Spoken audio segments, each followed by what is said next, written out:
All right. Hello, everybody. Happy St. Patrick's Day. Today we're going to be cooking some corned beef and cabbage in the Instant Pot. And the Instant Pot is a real handy way to cook big hunks of meat. It gets them real tender in a short amount of time. And so hopefully, some of you are going to be cooking along with me. So in the beginning here. Let's get our beef in the pot, and then we can talk a little bit about corned beef and cabbage and all kinds of stuff. But we want to get the beef in the pot so that you can eat dinner, right?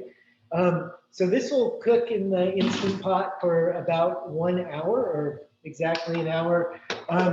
The deal with the Instant Pot is, I always like to say it's kind of a misnomer in that it's not. It is a pot, but it's not instant. It is a pressure cooker and also a slow cooker, but it takes a little while to come up to pressure, and then it takes a little while to come back down to depressurize.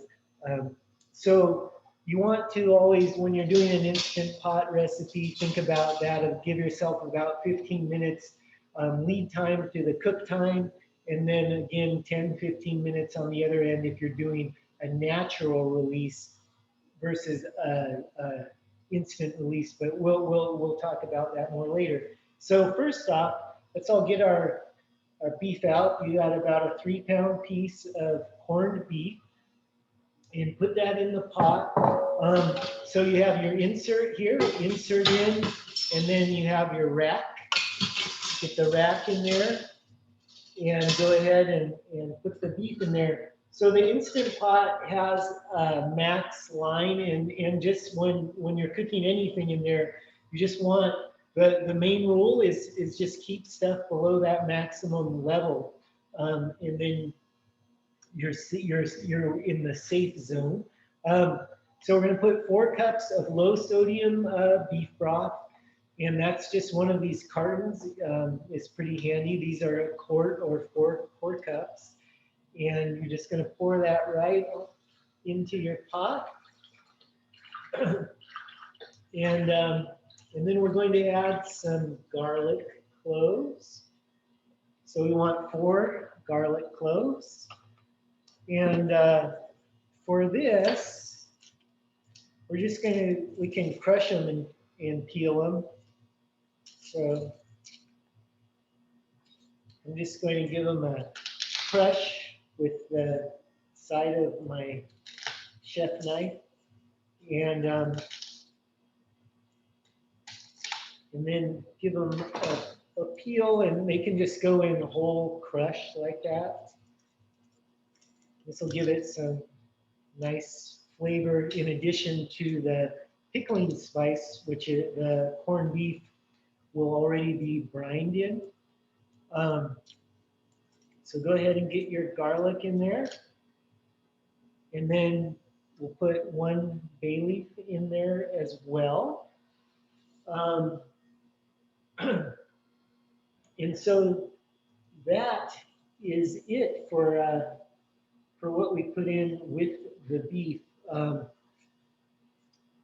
right, so your Instant Pot will have the lid, and you're going to go ahead and put the lid on, and the valve goes towards the back end, and then it has a sealing and a venting mechanism. And this is just a little floating valve in there, so as the pressure builds, the valve closes, and then it will hold the pressure.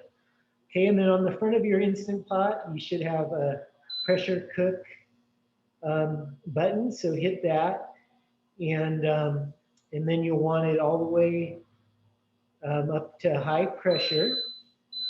And we're going to go ahead and put it up for 60 minutes or 1 hour, right?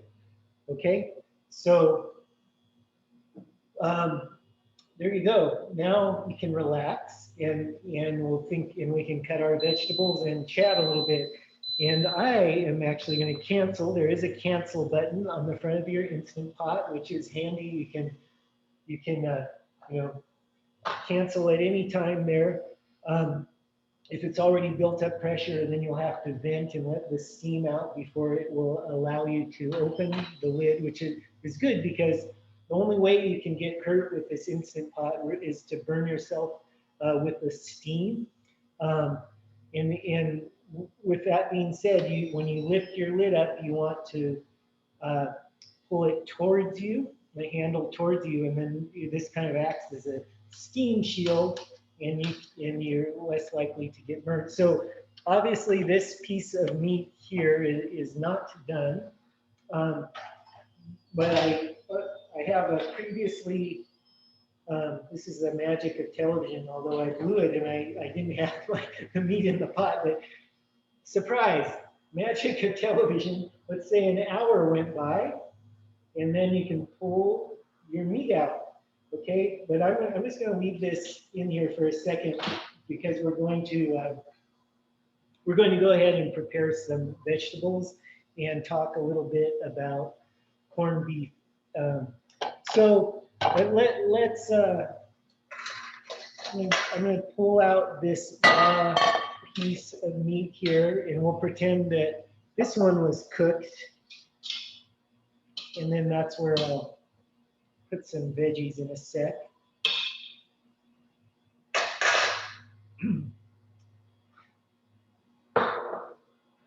Okay.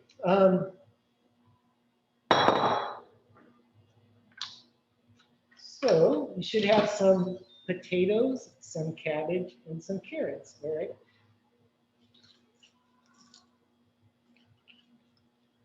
So corned beef is, of course, we're celebrating St. Patrick's Day today, and like corned beef, we think of as an Irish dish, and there's definitely was a lot of corned beef produced in Ireland, and in the 16th and 17th century, um, or in 17th and 18th century predominantly, and it was canned and shipped all over the world. Um, and the corning of beef, the word corn in this case comes from an Old English word from the Germanic origin of corum, which just means a seed or a kernel. And that's how, why we refer to corn as we think of the vegetable corn in little kernels or seeds. And so that refers to the rock salt, and that's how this beef was preserved and brined in rock salt. And, and it enabled people to travel, and it really was used quite a lot by the British and the French when they were doing a lot of colonization, and they'd ship it to their colonies and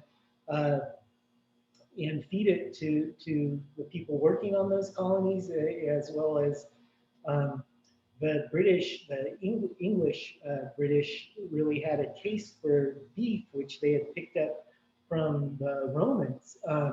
And so they really enjoyed beef. Well, Irish people didn't eat a lot of beef. In Celtic Ireland, pre-Christian Ireland, the cow was actually sacred, almost like we see in India, and they used it for dairy, and only when the cow was really old did they slaughter it to eat it, and eating the cow was beef was reserved for like royalty, kings and so forth. So Irish people usually had celebration meals of pork, and a real traditional St. Patrick's Day meal in Ireland would be like potatoes, cabbage, and bacon. And it wasn't until Irish people immigrated to America that they started eating beef, corned beef, and it was more trying to find bacon, and it was the closest thing they could find to bacon was this nice salty beef, which Jewish butchers were making in the ports like New York City, where immigrants were coming in, and often the immigrants were living in the same neighborhoods. And so the Irish people learned, well, they were really happy to eat the beef because it had been a scarce commodity at home. Um, anyway, and the potato famine was partially fueled by this uh, beef industry in Ireland. But well, let's do some vegetables, and then I'll get back to that. It's really a fascinating history with this corned beef, and how it really had a lot of social impact and cultural impact. Besides just being a delicious dish that's fun to eat on St. Patrick's Day. But let's get your vegetables out of the way, and then I'll continue on this odyssey. All right, so you've got your cabbage. So you've got an hour to cut up your vegetables, and so take it easy. Oh yeah, I forgot with the in the beef with your bay leaf and your garlic, you're also going to put a little bit of pickling spice. Now some corned beef has plenty of pickling spice on there, so if your corned beef is really, you see a lot of this sort of stuff, peppercorns and so forth on there. You might want to hold back, but it doesn't hurt to throw more in there. It's good stuff. All right, so you've got your little head of cabbage. We're going to cut this into 8 wedges, okay? And so with any vegetable that's a little wobbly, you want to find that stem in, put it down, find the flat surface, and then we're just going to cut it in half to start. Always just go slow through something kind of large like this. Hold your knife at the balance point there between the knife blade and handle where it meets, and you feel the balance of the blade. And now you've got some really good flat surfaces to work off. And now you're going to quarter the cabbage right down the center, and then cut each of those quarters in half. And then you'll have 8 pieces. And I'm leaving the stem in, and by leaving the stem in, this way it's easy to remove from the pot, and it doesn't all fall apart necessarily, and you can pull it off the stem, or eat it off the stem when the time comes. So we have our cabbage. And then we've got some carrots. So of course, peeling the carrot, I'm using the peeler here.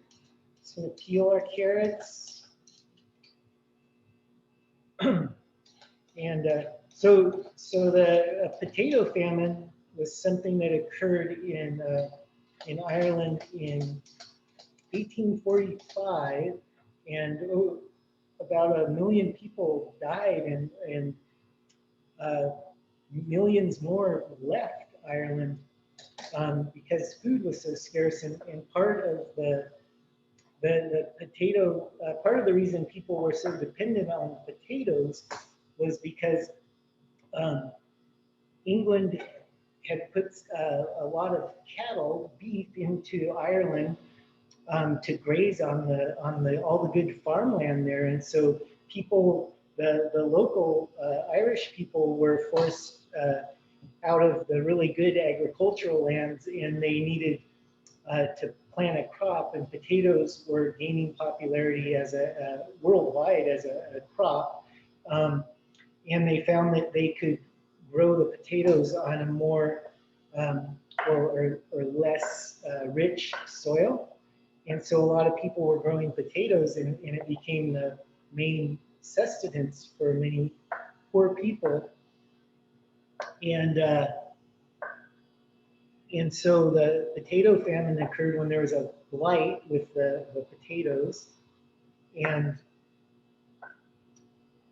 people didn't have anything to eat, and that is where cabbage came around, because cabbage also grows very well in Ireland, and people began eating more cabbage as potatoes were becoming scarce. All right, you can see I'm kind of doing a oblique cut here on this carrot. So this is a fun cut where you can just go back and forth, and you kind of get these nice shapes. And just kind of roll the carrot over, cut, roll, cut. And that's kind of a fun shape for this dish. But anyway you cut it, you just want some good chunky carrots. And as always with vegetables, you're just kind of wanting to keep them in the same sort of diameter so they'll cook evenly. One neat thing with the Instant Pot, it is a pressure cooker, and it cooks each piece of food in there individually, so it's going to put equal pressure on everything. So as long as you're under that maximum line level, you can fill it up pretty good, and it will cook everything through. So that's an advantage of the Instant Pot. All right, so potatoes, we're using some red potatoes here. And red potatoes are really nice, but if you like another kind of potato, that will work here as well. And we're just going to be quartering these. So quarter.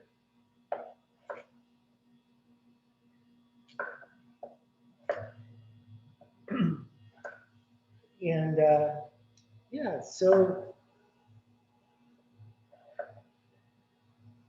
we have a nice variety of potatoes now. That it was interesting because the potato famine is an early example of where a monoculture is unhealthy for agriculture, where they had one variety of potato was being grown, and it became disease.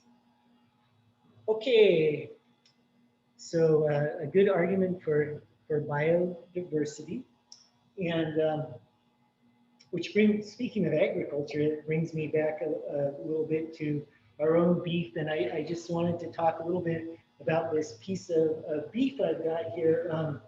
It's really neat. This year we were able to offer our own beef grown in Eastern Oregon by Wild Rose Foods, which is one of our brands affiliated with Basics. And I'd encourage you to excuse me. I'd encourage you to go to our markets at any of the 5 locations and talk to the butchers about the beef. And we have some really neat materials there for you to look at, and just tell you a little bit about the farms and the process. It's all organic. And anyway, this year we produced our own corned beef. So it was brined with the salt, right, the corning method, and then pickling spice. It has a really, really great flavor. So please come check out our stores. And at any time during this session, if you have any questions, we have a chat option. We should have a chat box there on your Zoom meeting deal, and you can ask questions anytime. And we've got someone here monitoring questions who can relay them to me whenever you like. So please use that. And then these classes while I'm thinking of it, these classes are also being filmed, and then they're going online. So if you want to reference any of the classes that have already occurred or are coming up, you can go to basicsmarket.com and look at our class library and our recipe library, where we have a bunch of great recipes, skill videos, and more classes. And this one will be up in a few days if you want to look at it again. So, all right. So let's see what we've got here. So the beef is done, right? So let's just, again, let's pretend the hour has gone by, right? So you pulled your beef, and then what you've got is a pot full of broth. So we'll use this pot as the example here with the broth, and the beef is out. You've got your hot broth there, and then you've got your veggies. So we'll just put those veggies in there. Um, and so this is what you, if you're cooking along with me, will be doing in 45 minutes, right? You're going to put your veggies right into the pot. and and then you're going to cook them for 5 minutes. And again, it's going to take maybe up to 10, 15 minutes for your Instant Pot to come back up to pressure. So keep that in mind. But after these vegetables cook, you can use the quick release or the venting option here and let the steam out. And that's just another place you want to be careful and not put your hand over the vent or anything like that. Some people like to put a towel over the vent when they're doing that. And another thing about the location of your Instant Pot, you want it to be in a clear space. You don't want it like under a counter or something like that where the steam might wreck something that if there's something directly over it. All right, so again, pressure cook, and now there's a plus and a minus on the front of your Instant Pot here, and so you just want to go, I had it set for an hour, so now I'm going down to 5 minutes, and we'll go ahead and let it, I have it on the seal as far as this goes, the vent, and we'll let it come back up to temp. Now, there's a lot of different models of Instant Pot out there, and I'm going to talk a little bit about Instant Pot because this is sort of an introduction to Instant Pot class as well as being the corned beef recipe. And we have taught classes just around the Instant Pot.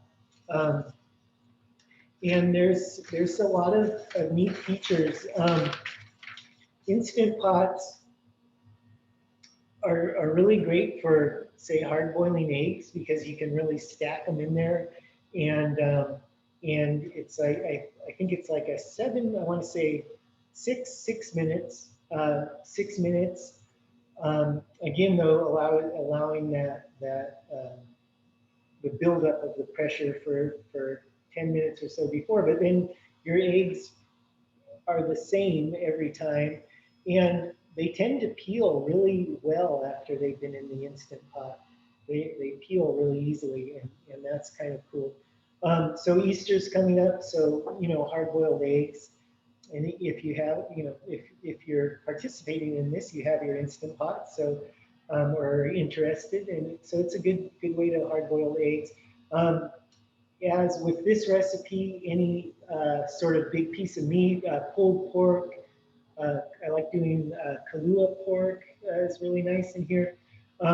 It's going to cook it until it gets really good and tender.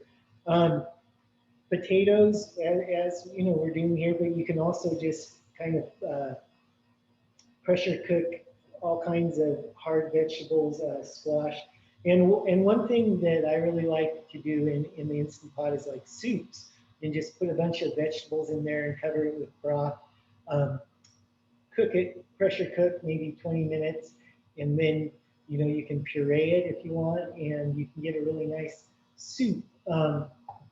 So the Instant Pot can pressure cook, but it can also slow cook, and it's also quite good for rice.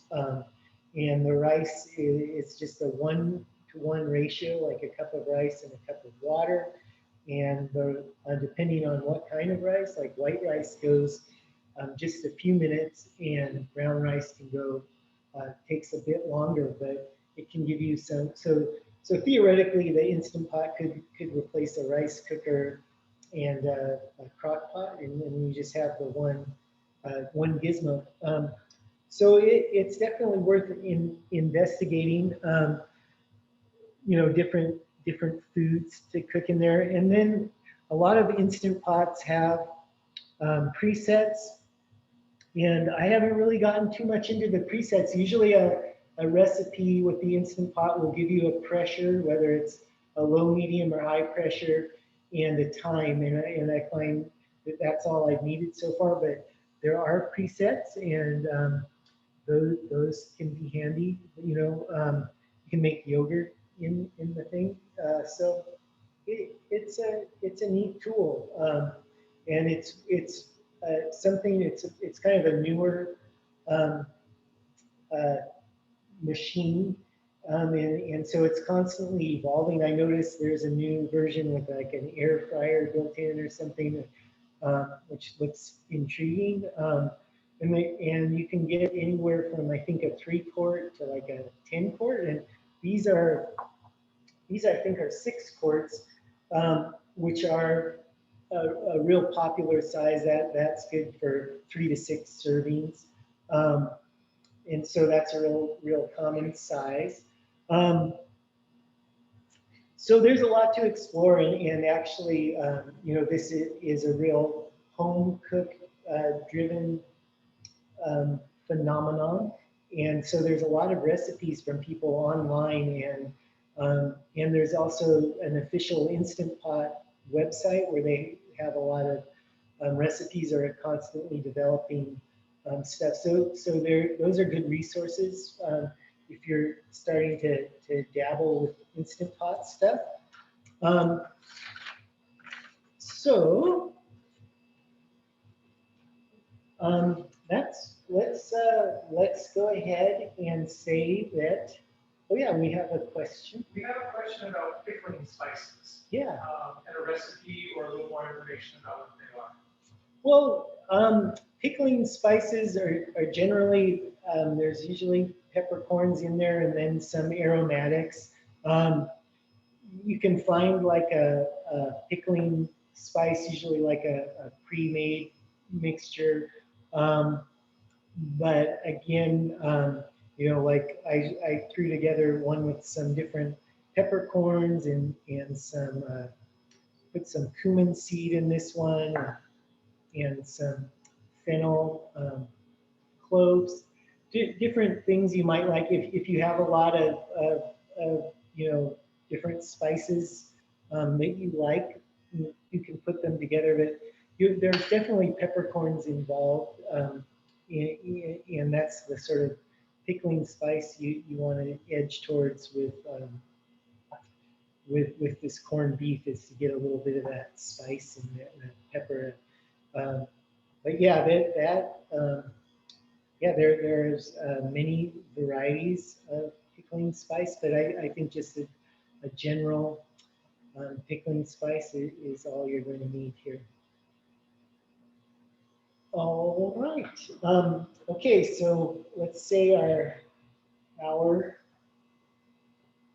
went by, took the beef out, the veggies went in. It's been 5 minutes, and so you can see this pot where those veggies I put in a little bit ago is still coming up to temp. But of course, I have previously cooked some off, and then here's my corned beef done. And so we're just going to ladle out some vegetable. And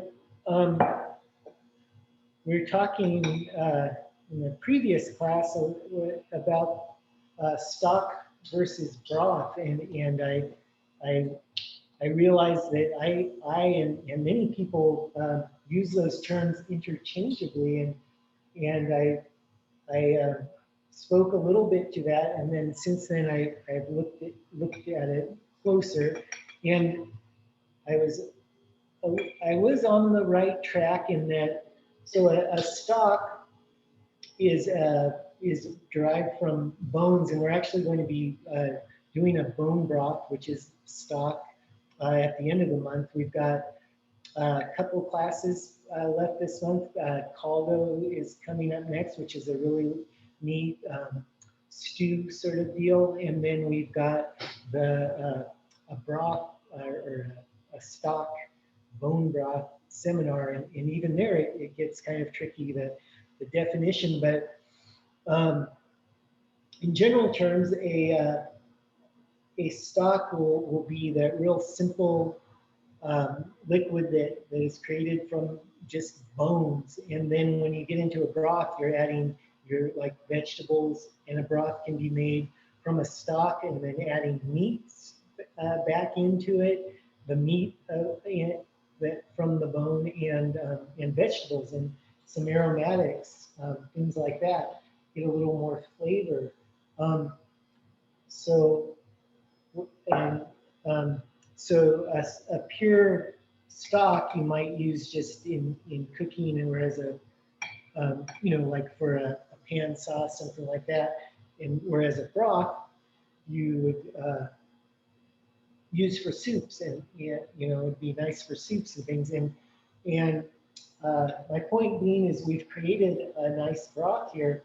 Um, even though this is beef broth, but let's say it's a stock, and it was just pure beef bone based. We By adding these vegetables and also the piece of meat, we've created a broth with a lot of flavor, and that's something to keep in mind too. You have a nice broth here when all this is done, and you could cook, make some rice in that broth, or make some soup or something, and that would be pretty good. Um, okay, so that's sort of it. And one fun thing about instant pot cooking is it's virtually hands-free. Oh yeah, another dish that does really well in instant pot is sort of like curries and that sort of thing. So things where I like to really use it with things where you just put everything in the pot, and close the lid, set your time, and come back to it, and it's ready to go.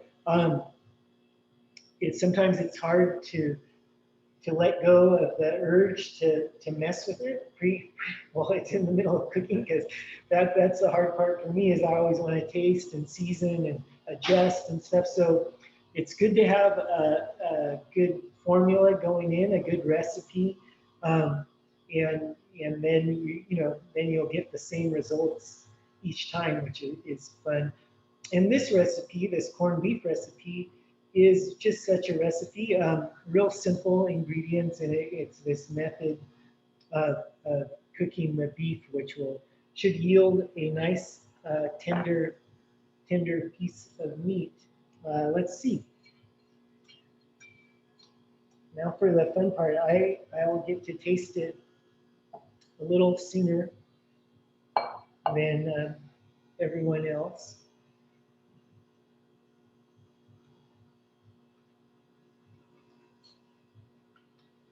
Let's see what we got. So here's a nice piece of corned beef. And one interesting thing about this piece of meat here is this is not a brisket. This is a round, and round is becoming very popular for corned beef, in that brisket became so popular that it's actually hard to get a hold of brisket any longer. And uh, the round and different pieces besides the brisket is real traditional. In the 17th and 16th, 17th century, when all this corned beef production was going on in Ireland, they utilized all the cuts, and then from there um, it was sort of uh, categorized as to the quality of the cut. But the round is a really nice piece to corn.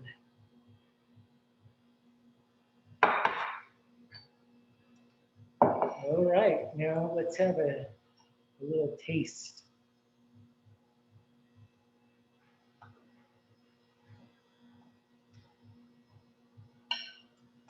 And I should get a more realistic fork.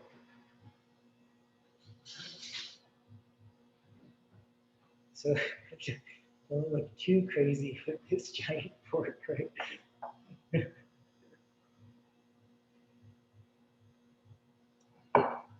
Very nice.